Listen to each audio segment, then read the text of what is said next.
بسم اللہ الرحمن الرحیم۔ السلام علیکم۔ میں Anglo Arabic higher secondary school میں پڑھاتی ہوں۔ میرا مضمون اسلامیات ہے۔ میں آج آپ کو سورہ انفال کا رکوع نمبر 1 کا لفظی و بامحاورہ ترجمہ پڑھاؤں گی۔ سورہ انفال شروع کرنے سے پہلے اس کے بارے میں جاننا ضروری ہے۔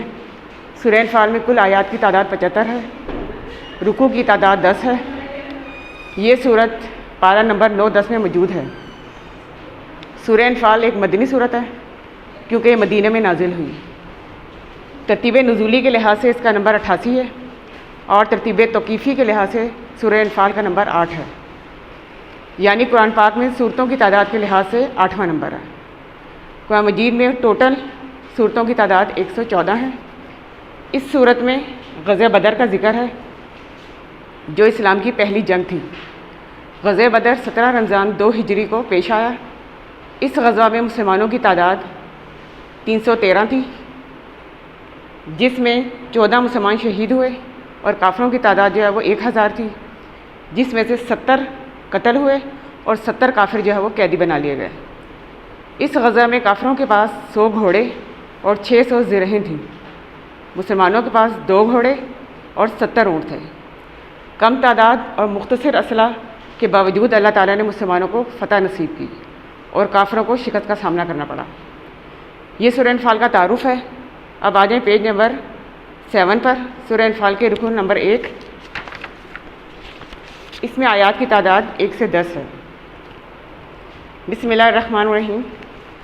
یسألو سوال کرتے ہیں یا دریافت کرتے ہیں یا پوچھتے ہیں، نکا آپ صلی اللہ علیہ وسلم سے، آنی بارے میں، انفال مال غنیمت۔ انفال جو ہے نفل کی جمع ہے جس کا مطلب ہے مال غنیمت۔ مال غنیمت وہ مال ہوتا ہے جو جنگ کے بعد کافروں سے حاصل کیا جاتا ہے۔ اب محاورہ ترجمہ اس کا یہ ہے کہ اے محمد صلی اللہ علیہ وسلم، مجاہد لوگ آپ سے مال غنیمت کے بارے میں دریافت کرتے ہیں۔ کل فرما دیجئے، انفال کے مال غنیمت للہ اللہ کا ہے، ورسولہ اور اس کے رسول صلی اللہ علیہ وسلم کا ہے۔ بامحاورہ کہہ دیجئے کہ مال غنیمت اللہ اور اس کے رسول کا مال ہے۔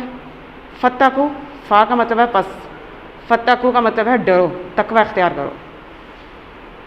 فتقو اللہ، پس اللہ تعالیٰ سے ڈرو، واصلحوا اور صلح رکھو، ذات بینکم آپس میں، اور آپس میں صلح رکھو، واطیعوا اور اطاعت کرو۔ عربی کے معنوں میں ہی جو ہے وہ آپ کا اردو کا ترجمہ موجود ہے۔ واطیعوا اطاعت کرو، یا حکم پر چلو یا پیروی کرو، اللہ کی، ورسولہ اور اس کے رسول صلی اللہ علیہ وسلم کی۔ ان اگر تم مومن ہو، مومنین ایمان والے، اگر تم ایمان رکھتے ہو تو اللہ اس کے رسول کے حکم کے مطابق چلو۔ آیت نمبر 2۔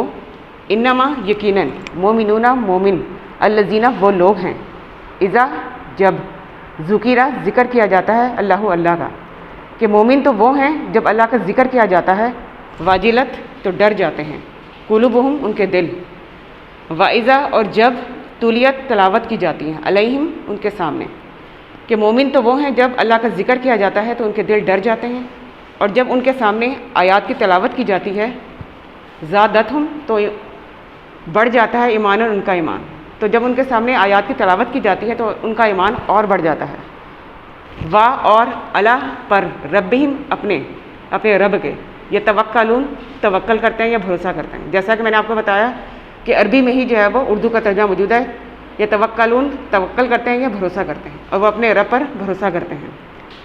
بامحاورہ اس کا کیا ہے کہ مومن تو وہ ہیں جب اللہ کا ذکر کیا جاتا ہے تو ان کے دل ڈر جاتے ہیں، جب ان کی آیات کی تلاوت کی جاتی ہے تو ان کا ایمان اور بڑھ جاتا ہے اور اپنے رب پر بھروسہ کرتے ہیں۔ آیت نمبر 3۔ الذین اور وہ لوگ، یقیمون جو قائم کرتے ہیں، صلاۃ نماز کے لیے بھی لفظ استعمال کیا جاتا ہے اور درود کے لیے بھی کیا جاتا ہے، لیکن یہاں پر یہ نماز کے لیے استعمال کیا گیا ہے کہ الذین یقیمون الصلاۃ، کہ وہ لوگ جو نماز قائم کرتے ہیں، ومما اور اس میں سے جو، رزقناہم جو ہم نے رزق دیا، ينفقون خرچ کرتے ہیں۔ کہ مومنین کی اس میں 5 صفات جو ہے بیان کی گئی ہیں۔ پہلی صفت ان کی کیا ہے کہ اللہ کا ذکر کیا جاتا ہے تو دل ڈر جاتے ہیں، آیات کی تلاوت کی جاتی ہے تو ایمان بڑھ جاتا ہے، اپنے رب پر بھروسہ کرتے ہیں، نماز قائم کرتے ہیں، اور جو رزق انہیں دیا انہیں نیک کاموں میں خرچ کرتے ہیں۔ یہ سوال اکثر جو ہے وہ بورڈ میں آ جاتا ہے کہ مومنین کی صفات بیان کریں۔ اب اللہ تعالیٰ نے یہاں پر مومنین، سچے مومنین کی نشانی بیان کی ہے کہ اولئک، اور یہی وہ لوگ ہیں، مومنین جو مومن ہیں حق کا، سچے، یہی سچے مومنین ہیں، اور یا اس آیت میں اللہ تعالیٰ نے مومنین کی جزا بتائی ہے اور ان کو جو ہے ثواب بتایا ہے. لہم ان کے لیے درجات بڑے بڑے درجے ہیں، یہ مرتبے ہیں، عند ربہم اپنے رب کے ہاں، و مغفرات اور بخشش ہے، و رزق کریم اور عزت کی روزی ہے. کہ سچے مومن وہ ہیں جن ان کے لیے ان کے رب کے ہاں بڑے بڑے مرتبے ہیں، درجے ہیں، بخشش ہے، مغفرت ہے اور عزت کی روزی، یعنی کہ جنت کے پھل ہیں اور جنت کے جو ہے میوہ ہیں ان کے لیے.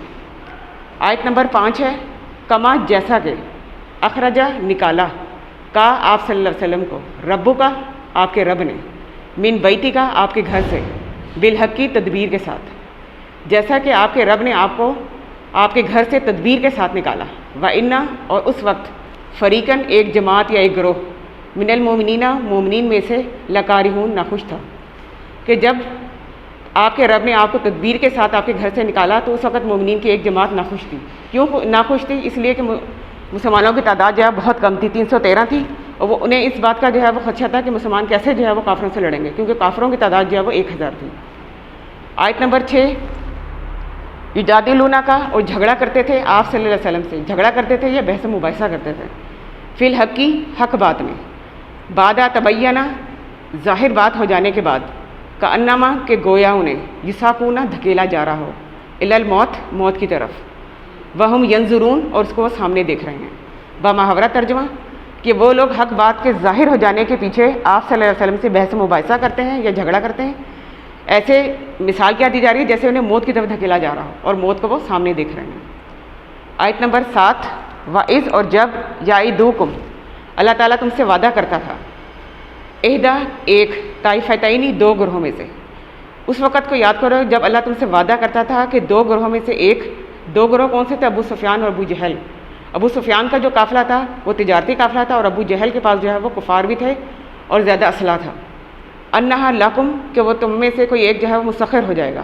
وتودون اور تم چاہتے تھے انا غیر ذاتی شکاتی اور تم چاہتے تھے کہ جو قافلہ بے ہتھیار ہے وہ تمہارے ہاتھ آ جائے.